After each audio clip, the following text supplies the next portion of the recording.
All right. What's happening, everybody? How you doing? How you feeling? We are on the PTD Vlogs. That's right. Day number 63. I don't know why I go like that. It just I kind of want to do it like kind of cool looking. What? All right. Whatever. So, I only worked for 2.5 hours today with GrubHub. Did pretty well. For 2.5 hours, I'm gonna just say. At least I think it's decent. So, with that being said, what's up, Not a Cab? Thank you, everybody, for the likes. I appreciate it.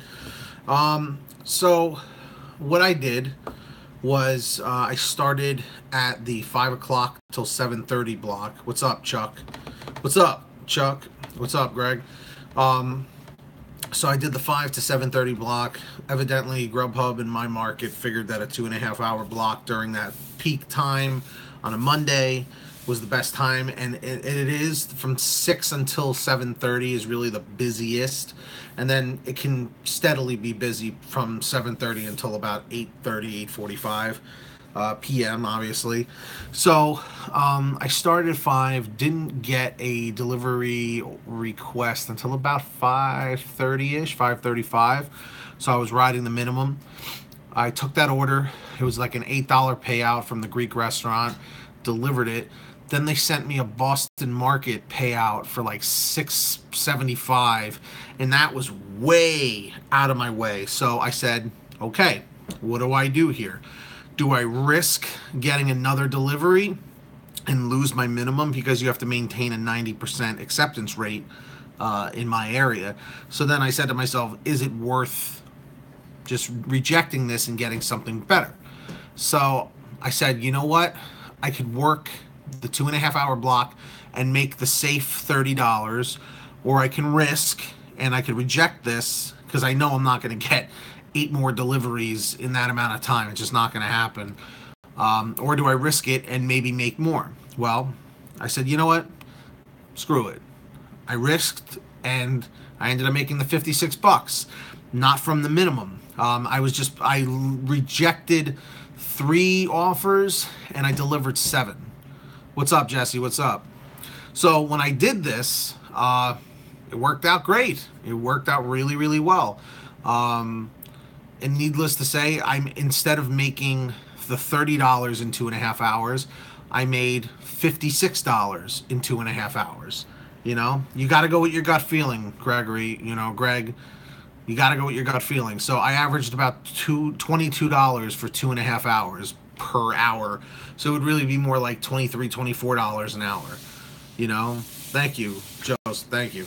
Now, I wouldn't even say it's so much of a strategy. It's just a decision. Exactly, it is being proactive, because the only reason why I did risk it is you have to take in a few factors. And this is why, like, to be perfectly honest and blunt with you, delivery driving, there's an art to it. Crazy, right? But we're not pizza delivery people. We're not the pizza guy.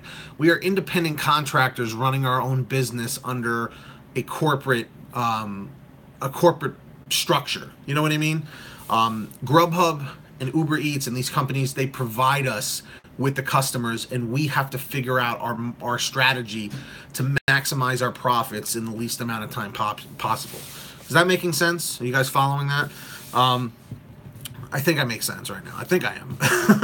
So anyway, I took in a few factors.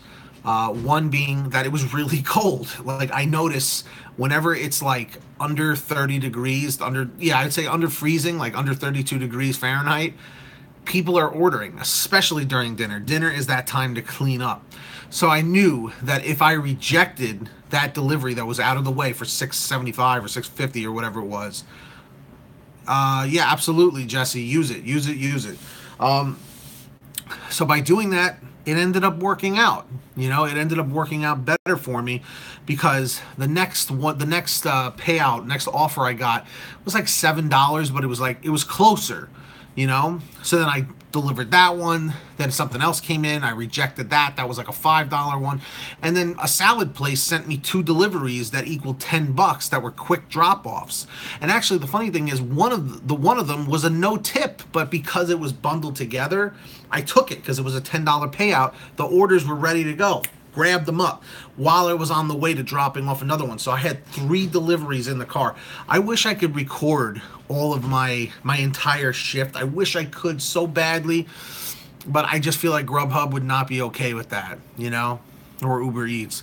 I told one restaurant owner Sunday that I declined a $4.23 order and accepted a $9.95 order. About a minute later, he asked me why. I told him if an order is under $6, I know they aren't tipping. For the most part, yeah. I mean, in most cases, unless you got to do some math. You have to do some quick math. Delivery fee, to my knowledge, is still $3.50. It was $3, like I think, like 10 months ago. But it's $3.50 plus a little bit of driving, you know. So it could be about like $4. Yesterday I did $136 in 5.5 hours with tips and Quest. Also, you did that on Uber Eats, Eric, I'm assuming. But whatever the case is, I figured I would just cover that and talk to you guys about it and give you a whole thing. The whole day is a crapshoot. Every day is so different. You know, dinner will be solid, but lunch is always a toss-up. Lunch is always, like Greg said, it is such a toss-up, man, because there have been days where I cleared $70 in like 3.5 hours from 11 until 2:30. I think that's 3.5 hours, yeah. $3 in New Haven, wanted to go back to Westchester. Dude, I hear you. But yeah, so that's the deal with that.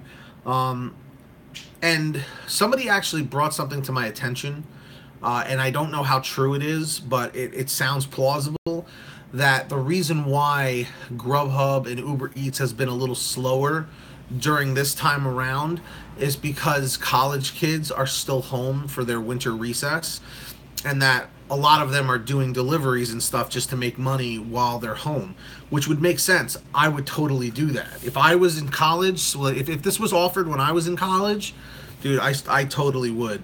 I totally would. I told you about that $3.14 order. Wanted to reject that order twice. The guy had to be like less than a quarter mile away. Yeah, it is interesting, right, Chuck? Chuck, I took a picture of something the other day. It reminded me of your name. I was doing a delivery, an Uber Eats delivery, and there was a Ford Expedition in front of me, and they had a sticker on the back that said your last name, Brogan, and I'm assuming that's a car dealership somewhere. So I took a picture, but I didn't know how to send it to you, so I have the picture. It's not really that funny, but it was funny at the time, and I was like, I know somebody with that name. So I was gonna send it to you just to get a laugh, but like I said, I had no way of sending it to you. At least I don't think I did. But whatever the case is, I veered from the path. But you know what? This is my vlog channel, so you know I can kind of veer from the path if I want. But yeah, I gotta say, I'm starting to develop a new fun relationship with GrubHub. Now that I'm being a little more aggressive with how I select my deliveries that I want to accept, you know. And I'm back to working on blocks. I had to swallow my pride and stay on the blocks because here's my thing. In my mind, I was always like, oh, if I'm on blocks, I can't reject anything. I can't cherry pick. But the thing is, you can cherry pick, but you're just not going to be getting the minimum, which is a little counterproductive because when you are scheduled on blocks, you are restricted to your region, whereas Uber Eats, you can just kind of go wherever you want, you know. If you're that's right, hell yeah, Robert Douglas. By the way, that restaurant owner respected what I told him. He said, buddy, you've been doing this for a while, I don't blame you. Exactly. Oh, you can't even get a block anymore, just total freelancing since last week's restriction was lifted. But Greg, are you still like premier status or are you pro status? Yeah, I thought that was all handled already, Greg, but maybe perhaps not. But anyway, I'm going on 10 minutes right now. I know I got a great conversation going, but unfortunately it's getting a little bit late. I got to go to bed because I have some stuff I got to do tomorrow morning. So, as always, guys, I appreciate all of you watching. You know the deal. Twitter, Facebook, Instagram. Get at me. All that good stuff. Thank you, Greg. Thank you, Jenny. Thank you, Chuck. All you, man. Jenny was hiding in the shadows, staying quiet the whole time. Thank you, thank you. Jesse Carroll, dude. I've been watching Breaking Bad, so every time I see your name, I'm like, yo, Mr. White. All right. Actually, secretly, that's what I'm gonna get back to before I go to bed. I got um, one more episode to watch. What do you mean you couldn't type fast enough? Keep rejecting the orders, but maintain a good balance. Thank you, William. William Carnley, I haven't seen you in a while, brother. Good to see you. Good to see you. All right, guys, I got to get out of here. Let's see if we can get 20 likes, subscribe, all that good stuff. I'll see you on Pay to Drive and my bonus channel. See ya. I don't know what this was, but I thought it looked cool at the time. Peace. Good night.